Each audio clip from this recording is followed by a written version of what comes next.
کہ اس نے استکبار کیا، بڑائی کی، اور اس کے لشکر بھی اس کے ساتھ تھی، زمین پر ناحق، اور یہ گمان کیا کہ ان کو ہمارے پاس نہیں آنا ہے، ان کو کوئی پکڑ نہیں سکتا۔ تو کیا ہوا؟ جب وہ تکبر میں، غرور میں اور ظلم میں آگے بڑھا تو ایک دن ہم نے کیا کیا ان کے ساتھ؟ فَأَخَذْنَاهُ وَجُنُودَهُ، ہم نے اس کو پکڑا اور اس کی لشکر کو پکڑا۔ فَنَبَذْنَاهُمْ، سارے سب کو جمع کر کے، فَنَبَذْنَاهُمْ فِي الْيَمِّ، سب کو جمع کر کے دریا میں ڈال دیا۔ وہ بھی سمجھ رہا تھا کہ کوئی مقابلے والا نہیں ہے، لیکن مالک نے چھوٹ دی تھی۔ جب وقت آیا تو مالک فرماتا ہے ہم نے اس کو پکڑا، فَأَخَذْنَاهُ وَجُنُودَهُ فَنَبَذْنَاهُمْ فِي الْيَمِّ، ہم نے دریا میں ڈال لیا۔ دریا میں ڈالنے کے بعد اے آنکھوں والو، اے سوچنے والو، اے سننے والو، فانظر کیف کان عاقبۃ الظالمین، دیکھو ظالموں کا کیسا انجام ہوا۔ ڈرو اللہ سے، ظالم کو جب اللہ پکڑتا ہے تو اس طرح پکڑتا ہے۔ اس نے تکبر کیا۔ دوسرا بندہ تھا قارون، اس کو اللہ نے مال دیا تھا، مال کی وجہ سے وہ بڑا فسادی بنا ہوا تھا، بجائے اس کے کہ مال اللہ دے، اللہ کا ماننے والا تھا یہ قارون بھی، بنی اسرائیل سے تعلق تھا، بجائے اس کے کہ جس کو اللہ مال دے وہ اللہ کی راہ میں مال کو لگائے، اللہ کا شکر ادا کرے قدم قدم پر۔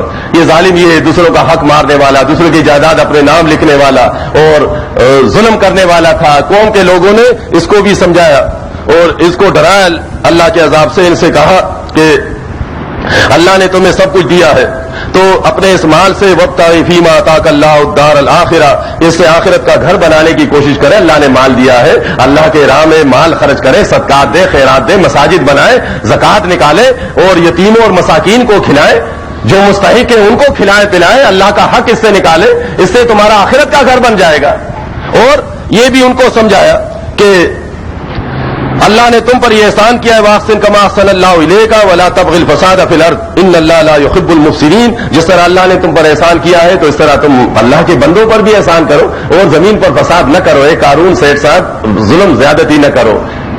اللہ کی گرد میں آؤ گے تو نہ تمہارا مال کام آئے گا اور نہ تمہیں کوئی چھڑانے بچانے والا ہوگا۔ لیکن اس کا بھی یہ خیال تھا کہ کون مجھ پر ہاتھ ڈال سکتا ہے، اتنے بڑے بڑے تعلقات ہیں ہمارے وزیروں، مشیروں، سیاستدانوں کے ساتھ، اتنے بڑے نوکر چاکر ہیں ہمارے اور اتنے چوکیدار ہیں، گارڈ کھڑے ہوئے ہیں، کون مجھ پر ہاتھ ڈال سکتا ہے۔ اس کے ذہن میں نہیں تھا کہ ہاتھ ڈالنے والا جب ڈالنے پر آتا ہے تو سارے چوکیدار کھڑے ہوتے ہیں، سارے گارڈ اور سارے وزیر اور مشیر ڈرائنگ روم میں بیٹھے ہوتے ہیں کہ اللہ تعالیٰ ختم کر دیتا ہے۔ اس نے نہیں مانی اچھے لوگوں کی بات، جنہوں نے اس کو ایمان کی طرف بلایا اور یہ دعوت دی کہ اپنے لیے آخرت کا گھر بناؤ، فساد نہ کرو، بڑائی نہ کرو، تم بھی اللہ نے مال دیا ہے۔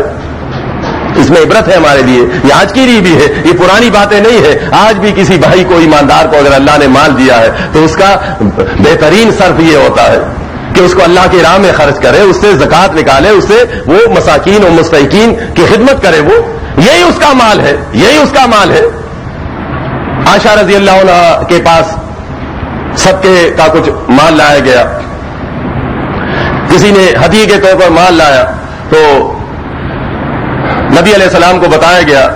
نبی علیہ السلام نے پوچھا کہاں ہے وہ، تو عائشہ رضی اللہ عنہ نے فرمایا کہ وہ تو میں نے کچھ تقسیم کر لیا، فلاں فلاں کو دے دیا اور یہ کچھ اپنے لیے رکھا ہے۔ تو نبی علیہ السلام نے فرمایا وہ جو تقسیم کیا وہ اپنے لیے رکھا اور یہ یہاں گھر میں رکھا ہے، یہ تو کھا لیں گے ہم، یہ تو کھا لیں گے جو اللہ کے راہ میں دیا، آپ نے دوسروں کو دیا، وہ تمہارا مال ہے۔ تو یہاں جو مال ہم اپنے ہاتھوں سے اللہ کے نام پر دیتے ہیں، اللہ کی راہ میں خرچ کرتے ہیں، اصلی مال ہمارا یہی ہوتا ہے، اصلی مال ہمارا یہی ہوتا ہے جو یہاں پر بینک میں ہم جمع کرتے ہیں، جو جائیداد کی شکل میں جمع کرتے ہیں، جو بچوں کے لیے جمع کرتے ہیں، یہ ہمارا مال نہیں ہوتا، یہ تو پیچھے رہنے والا مال ہے، یہ تو پیچھے رہ جائے گا، ہم خالی ہاتھ چلے جائیں گے، خالی ہاتھ آئے تھے خالی ہاتھ چلے گئے۔ عقل مند وہ ہے جس کو اللہ نے مال دیا ہے اور اپنے مال کو اپنے سے آگے کرے۔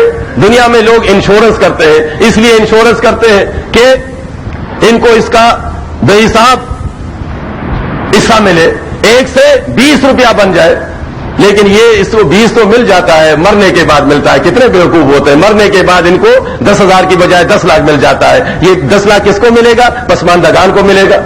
اب یہی 10,000 اگر اس نے اللہ سے ڈرتے ہوئے اللہ کے نام پر دیا تھا تو یہ کس کو ملے گا؟ یہ اسی کو ملے گا جب اللہ کے پاس جائے گا۔ یہ آسان حساب سے 10 گنا 10 لاکھ دیا تھا، کتنا بنا؟ آسان حساب سے 1 کروڑ اس کا وہاں مل گیا۔ 10 لاکھ دیے تھے، دیکھیں دنیا والوں نے 60 لاکھ 10 لاکھ دیے تھے، 60 لاکھ دیے، لیکن وہ پسماندگان کو دیے.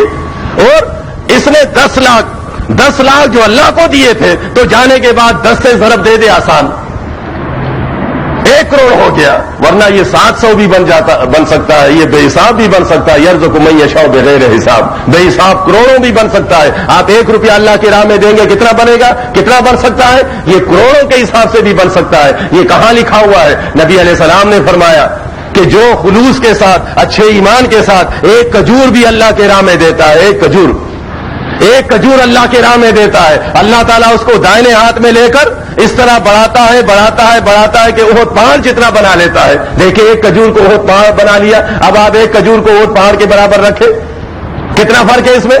آپ کروڑوں کے حساب سے کھجور رکھے تو وہ پہاڑ جتنے نہیں ہوں گے، 1 کھجور سے دیکھے کروڑوں کھجور بن گئے. اسی طرح آپ 1 روپیہ دیں گے اللہ کی راہ میں خلوص کے ساتھ تو وہ کروڑوں سے بھی بڑھ جاتا ہے اللہ کے ہاں. لیکن ایمان ہونا چاہیے، ایمان صحیح ہو. اگر ایمان نہیں ہے، عاملۃ ناصبہ تصلیٰ نارا حامیہ، ایمان خراب ہے، عقیدہ خراب ہے، مردہ پرستی ہے، فرقہ پرستی ہے، قرآن حدیث کے خلاف اکابرین کی بات مانی جاتی ہے، تو ایسے لوگوں کا اللہ کے ہاں کوئی اجر نہیں ہے. ایسے کام تو اس سے پہلے یہود و نصارہ بھی کبھی کبھی کرتے تھے. اگر یہ کلمہ پڑھنے والا بھی کرے اجر نہیں ملے گا. اجر اس وقت ملے گا جب ایمان صحیح ہو، جمائے ہوا ایمان ہو، اللہ کے علاوہ کوئی دوسرا معبود غوث العظم اور حاجت روا نہ ہو.